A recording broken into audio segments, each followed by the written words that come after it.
Welcome to The Checkout. We catch up with previous Add to Cart guests and ask them 5 quick questions to get to know them better and leave you with a little extra inspiration to get you through your Friday.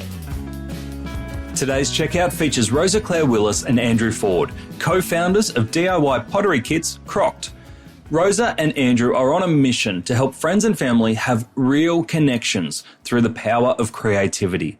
They're both from a startup and UX background, but they only launched Crockd 2 years ago and are now selling across Australia, Europe, and the US.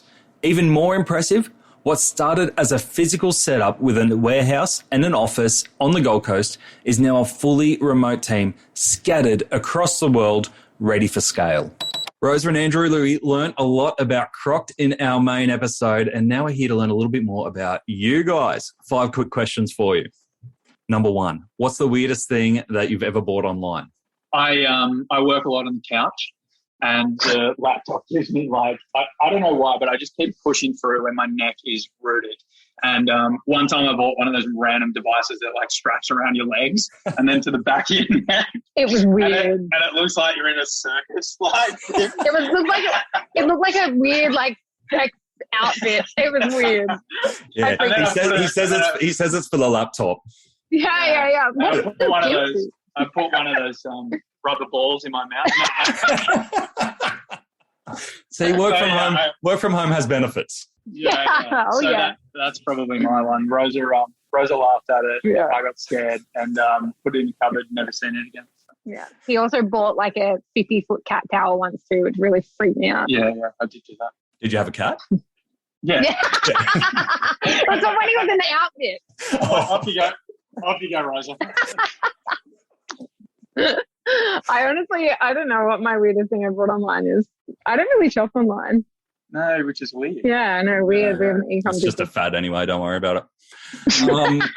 Number 2, who is your favourite retailer? We love Allbirds. We always look up to Allbirds as a leader in the industry. And, of course, go-to skinwear. Who's yours? I think Lulu is doing a pretty good job at the moment, especially over in the States. Their retail experience is pretty bang on. Also, Peloton in the States, crazy. Their marketing and then their in-store experience. We see other ones I think, who cares, they're over in the States, but Casper. Yep. We saw they had a really cool online presence and then they opened up these storefronts. And it's just such an underwhelming experience. Such a disconnect. You just felt like you're walking into an old school David Jones or something it was just such a disconnect. So, yeah, there's a couple of really cool US brands we saw over in the States. Lulu and Peloton are obviously doing a really good job at combining that apparel and tech world all together to be one experience. All right, number 3. Which e-commerce practice do you wish was history? Discounting. I am sick of it. Stop doing it. You're driving everyone, all of us down. I think something else that just looks rubbish is the permanent strike-throughs. Now, if you think that your price hasn't changed on your website in 2 years, why have you got a strike-through price? The consumer, I feel sorry for these consumers. It's oh, this used to be $180 and now it's $80. Oh, really? Wow, just for today? That's cool. It's just rubbish and it looks shit. And just tell them the price and be honest about it and sell your product properly based on its benefits. Yeah. So how do you guys, if you come to a point where it's either Black Friday or it's you've got to shift a whole bunch of product quickly, do you do anything else promotional-wise to get around that that's not discounting, or you just go harder with content? We've doubled. We've done a whole bunch of different stuff. So this Black Friday was the first time we've ever run a discount because, we were super keen to just kind of learn, and we decided that kind of last minute. We've tried different things like adding value before, we'll throw in a free mess mat with every order and all that kind of stuff. But really what we learned this year was when you do on Black Friday offer a discount, the average cart order does go way, way up. So you're actually not really losing out too much. But we don't really have a problem when people are trying to move maybe seasonal stock or stuff like that. It's more about the permanent discounting. It's that permanent bait that people have on their website for an evergreen product. It just doesn't make sense. So that's kind of what we are more specifically anti. Yep, makes total sense. All right, number 4. Can you recommend a book or a podcast that our listeners should immediately get into? Add to cart. Yes. No, we actually do love you. And we also really love listening to How I Built This. So we often pretend like we're on that podcast. Yeah, we like dream about the day we're speaking at Nathan Bush. And, See, Guy called me up and he said, can you start Add to Cart because it's like the warm-up experience for How I Built This. like the Australian. That's right. Yeah, I think like How I Built This is what you must have listened to almost every episode of that. Yeah. Like we've dedicated so many hours to listen to that, and often when we can't be bothered talking to each other anymore because we've done a 14-hour day, like we'll stick the podcast on, go for a walk, and we'll just smash an episode out of that. So, and sometimes when like we've made a massive stuff up, like I sent like a bit of a raunchy email accidentally to corporates once, and it's like, even though it seems so horrible, all we hear is like Guy Raz's voice in our head go like, so you sent a sex email to 5,000 employees? And we're like, yeah, Guy. Really, like it's yeah, we did, and we came back stronger. We rehearse it all the time. Yeah.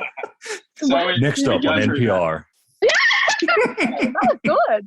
So we kind of like replay that in our heads all the time. Other one, I mean, everyone's read this, but like the 4-hour work week, I although corny and kind of a little bit cringe these days, so it's worthwhile just revisiting that, seeing how ahead of the time that was, especially in this day and age. And every time I read it, I just start skimming more and more, but I pick up 1 or 2 little points. And I think like growing a remote business and some of the things that we've done in Crockd have been a direct impact of reading that book over and over.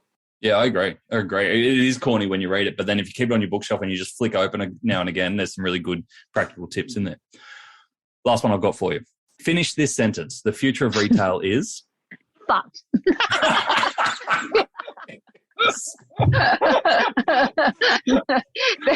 The future of retail is 100% AI. Like it already blows 100%. my mind. Like if you're not, we've just been like drilling over this, but like this metaverse shit that people are talking about, that is the future.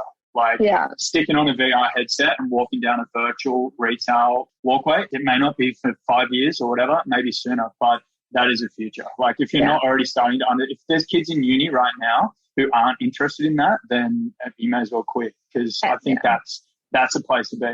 There's so much too that we like think that the metaverse is probably going to be so good for the world, because a lot of what we see people buying now is just a status symbol, right? It's not actually functional to make themselves feel better. So how much better when you're in this virtual world and you can put glasses on and you can actually see that people are wearing their status symbols, but they're not impacting the environment. Like as lame as it is, like fuck, buy that. Is it an NFT hat?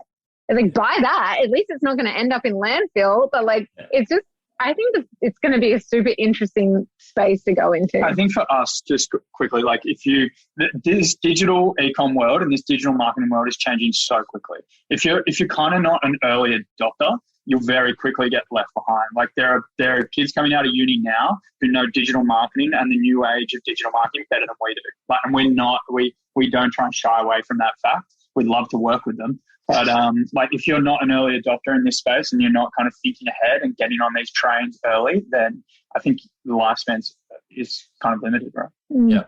And just think about the benefits. You can do pottery without getting your hands dirty. The whole idea. I actually think it'll go the other way. That's why we need pottery. I actually think it'll push people more towards like tangible arts and crafts as well. So I think the harder you go in the virtual world, the harder people have to slingshot back and come back into like real immersive, deep, like dirty activities. So we want to be in both places. Spoken like true founders. Andrew and Rosa, thank you so much for joining us on the checkout. Thank you so much. To hear more from Rosa and Andrew, jump back into episode 150, where they share their UX tips for how to create a website that converts without breaking the budget.